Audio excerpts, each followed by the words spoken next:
Hello મિત્રો, જય શ્રી કૃષ્ણ। તો મિત્રો આજે ફરી નવા વિડીયો સાથે આપણે આવી ગયા છીએ ને આજે મારી વાડીએ ફરી વિડીયો બનાવું છું। અને મિત્રો આજે આપણે આંકડો પલાયરો છે 2 ટીપણામાં, તે તમને બતાવીશ। અને ડ્રીપમાં ચડાવવાનો છે। કલમમાં ફૂગ હોય જમીનની તે નાશ કરે છે। તો મિત્રો તમને બતાવું, આ 2 ટીપણા ભરેલા છે તે મારી ઓયડી છે। જો મિત્રો, આ છે આંકડો છે। 2 ટીપણામાં 4-5 દિવસ પલાયરો છે ને ફૂલ વાઇસ આવવા માંડી છે, ગંધાવા માંડ્યો છે। એટલા માટે અને જીવજંતુ પડે છે, એટલા માટે આપણે ઢાંકવાનું કામ કરવાનું છે। આ પ્લાસ્ટિક છે, તેનાથી આપણે પેક કરી દઈશું મિત્રો। પછી આને હજી અઠવાડિયા પછી ડ્રીપમાં ચડાવવાનું છે। તો મિત્રો આ રીતે ટીપણાને પેક કરી દીધા છે। હવે આમાં જીવજંતુ નો જઈને વાઇસ તો થોડીક ઓછી થાય બહાર, વાઇસ તો આવશે, આનાથી કંઈ રોકાય નહીં, પણ જીવજંતુ ન પડે એટલા માટે આપણે ટીપણાને પેક કરી દીધા છે। હવે અઠવાડિયા પછી આપણે ડ્રીપમાં ચડાવી દઈશું, જેથી કરીને જમીનની ફૂગ નાશ થઈ જાય, બગીચામાં જે ફૂગ હોય તે। મિત્રો હવે આપણે જે ખામણામાં ઘોલીના વેલા હોય, ઉનાળામાં થયા હોય ઘોલીના વેલા સોમા હોય એટલે ખામણા ચોખ્ખા કરવાના હોય, તે તમને બતાવી। જો આવી રીતના ઘોલીના વેલા કાઢવાના હોય, થળિયા ચોખ્ખા કરવાના હોય, તમને બતાવું, તમે જોઈ શકો છો। મિત્રો ચોમાસું હવે બેસી ગયું છે ને ઘણ ન પડે એટલા માટે આપણે જો થળિયા આવી રીતના ચોખ્ખા કરવાના હોય છે। આ ઘોલીના વેલા છે તે કાઢવાના હોય છે, આ છે તે ઘોલીના વેલા, અને કોદારી અહીં કાઢવાના હોય છે। તો આવી રીતના ખામણા ચોખ્ખા કરવાના છે। ચોખ્ખું થઈ ગયેલું ખામણું બતાવું તમને, આવી રીતના, કે પછી ઘણ પડે એટલે તરત આપણે બગીચામાં આટા મારતા હોય એટલે તરત દેખાય, એટલા માટે 2-2.5 ફૂટ આપણે ખાખા છેટા કાઢી નાખવાના છે, જેથી કરીને ઘણ પડે મૂંડા પડે તો તરત નજરમાં આવે। આવી રીતનું ચોખ્ખું કરી નાખ્યું છે।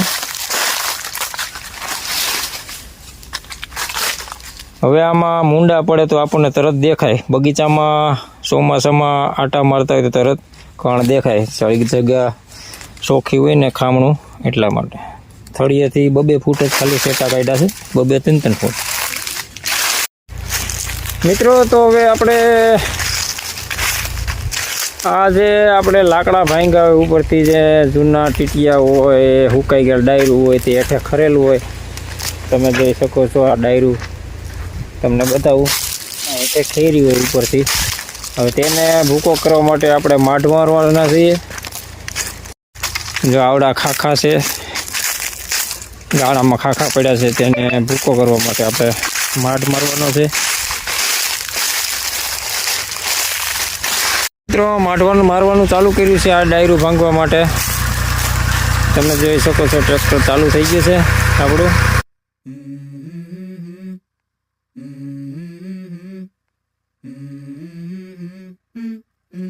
Let's go. I wake up to a little bit of drool on my pillow, feel like it's gonna be a bad day.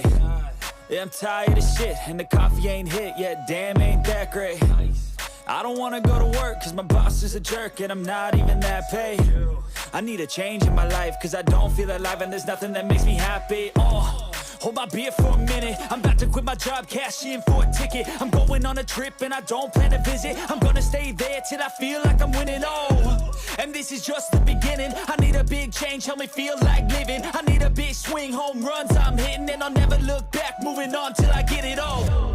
And we all got dreams, we all want things, but what you gonna do for it? How you gonna move for it? What you gonna be? And do you believe you can do anything? But what you gonna do for it? How you gonna move for it? What you gonna be?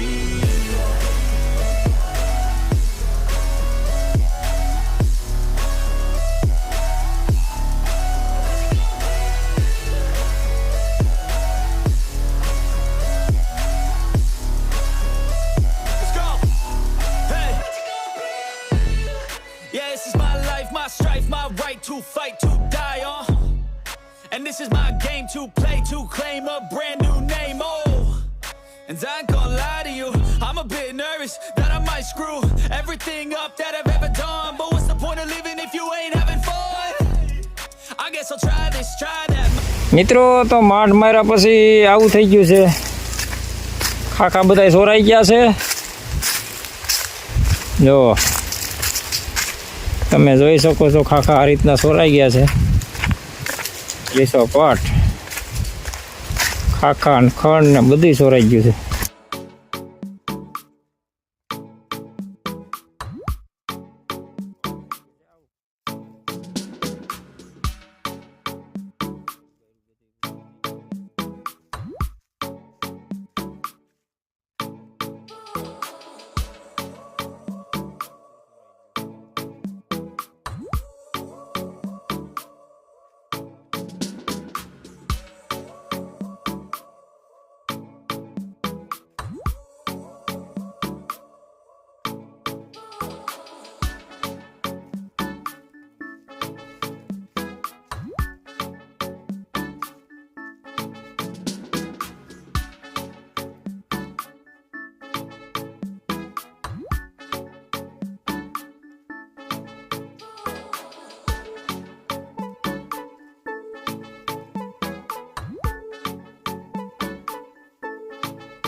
મિત્રો બગીચામાં માઠ વાયકા પછી આવું થઈ ગયું છે. બધા ખાખા સોરાઈ ગયા છે અને બગીચાએ કોરાને લાલ ચૂંદડી ગોટી લીધી છે. મિત્રો જો મસ્ત કોર આવ્યો છે, જોરદાર લાલ ચૂંદડી ગોટી લીધી. જો તાકાતથી કોરાઈ ગયો છે. ને આ ટ્રેક્ટર આવેલા પછી આવી રીતનું થઈ ગયું છે. ખાખા બધા સોરાઈ ગયા છે.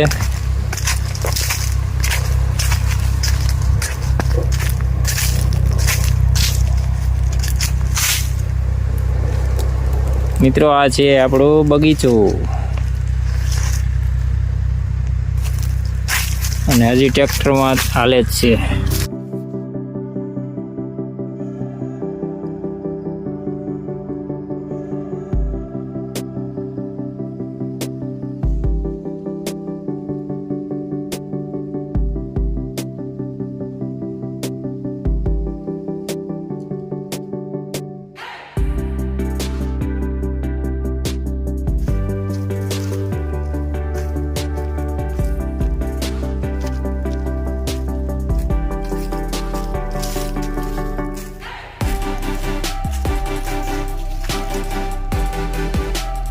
તો મિત્રો આવી રીતે આપણે ટ્રેક્ટર રાખ્યું બગીચામાં, બગીચો થઈ ગયો ચોખ્ખો મસ્ત.